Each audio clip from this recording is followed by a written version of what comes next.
کیا تھا خامنائی صاحب، ہم نے ان کو یہ سجیشن دی تھی کہ زیادہ ہارڈ لائنر ہونے کے بجائے اپنے فتوے پہ عمل کرتے ہوئے آپ امریکہ کے ساتھ ڈیل کریں اور اپنی اکانومی کو درست کریں۔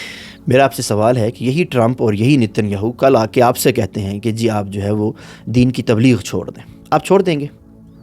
آپ کہیں گے جی ٹھیک ہے، صحیح ہے، بتائیے۔ اب یہاں دو صورتیں ہیں، یا تو یہ ہے کہ آپ دین کی تبلیغ چھوڑ دیں گے، یا یہ ہے کہ آپ دین کی تبلیغ میں ادامہ دیں گے، اس دین کی تبلیغ کو جاری رکھیں گے، شہادت تک اس دین کی تبلیغ کو جاری رکھیں گے۔ لیکن جو نظر آ رہا ہے وہ یہ کہ ٹرمپ کے ایک خط سے ہی آپ نے دین چھوڑ دینا ہے اور جناب ایک سنگر بن جانا ہے۔ جی نہیں، مجھے جو ہے وہ کس دین کو فالو کر رہے ہیں؟ رہبر معظم وہ شخص ہیں کہ جنہوں نے 6 مرتبہ جیل گئے ہیں انقلاب سے پہلے اس انقلاب کے لیے، اور خداوند عالم نے اس انقلاب کو کامیابی دی ہے۔ یعنی یہ یوں ہی ہے جیسے آزادی ہند کے لیے یا آزادی پاکستان کے لیے لوگ جدوجہد کر رہے ہیں، قربانیاں دے رہے ہیں، اور آپ درمیان میں آ کے کہہ رہے ہیں نہیں برطانیہ کی مان لو۔ تو اگر آپ رسول اکرم کے زمانے میں ہوتے تو رسول اکرم کو مشورہ دیتے کہ ابو سفیان کی مان لو۔ اگر آپ امام علی کے زمانے میں ہوتے تو آپ امام علی کو مشورہ دے رہے ہوتے کہ امیر شام کی مان لو۔ اگر آپ امام حسین کے زمانے میں ہوتے تو امام حسین کو مشورہ دیتے کہ آپ یزید کی مان لو۔ حضرت موسیٰ آئے ہیں فرعون سے مقابلہ کرنے کے لیے، حضرت ابراہیم آئے ہیں نمرود سے مقابلہ کر رہے ہیں، ایک جدوجہد ہو رہی ہے۔ خداوند عالم نے ہمیشہ انبیاء کو کامیاب کیا ہے۔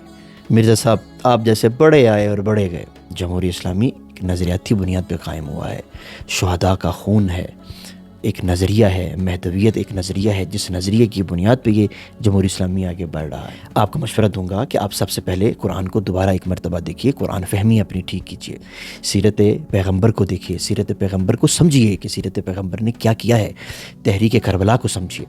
امام خمینی کا مطالعہ نہیں کیا آپ نے، وقت نکالیے امام خمینی کے نظریات کا مطالعہ کیجیے، رہبر معظم کے نظریات کا مطالعہ کیجیے، انقلاب اسلامی کو سمجھیے۔ کیا وجہ ہے کہ 40 سال سے استعمار نے اور امریکہ نے پورا زور لگا لیا ہے، پورا زور، تعلیمی میدان میں زور لگایا، عسکری میدان میں زور لگایا، سیاسی میدان میں زور لگایا، اقتصادی میدان میں زور لگایا، سوشل میڈیا کے ذریعے سے تہذیبی طور پر ہر اعتبار سے شکست کھائی ہے۔ اس کی کیا وجہ ہے؟ اگر آپ لیڈر ہوتے تو پہلے دن ہی امریکہ کے ہاتھ میں ملک دے دیتے، بسم اللہ یہ آپ کا ملک ہے، آپ اس کو چلائیے، میں نے تو اپنی صحیح بخاری اور صحیح مسلم پڑھنی ہے۔ تو اللہ کا شکر ہے کہ آپ کے پاس کوئی مینجمنٹ نہیں آئی، خداوند عالم نے آپ کو کوئی مقام نہیں دیا، ورنہ آپ تو تباہ کر دیتے۔ اور آخری بات کہنا چاہوں گا، آپ جیسی شخصیات کی وجہ سے امت مسلمہ پر حجاج ابن یوسف جیسے لوگ جو ہیں وہ حکمران بنتے ہیں، کیونکہ آپ لوگ ہمیشہ قیام کے مخالف ہیں، آپ لوگ ہمیشہ تدبیر کے مخالف ہیں، آپ لوگ ہمیشہ زور اور زبردستی والے عناوین کو قبول کر لیتے ہیں اور ماتحت ہو جاتے ہیں۔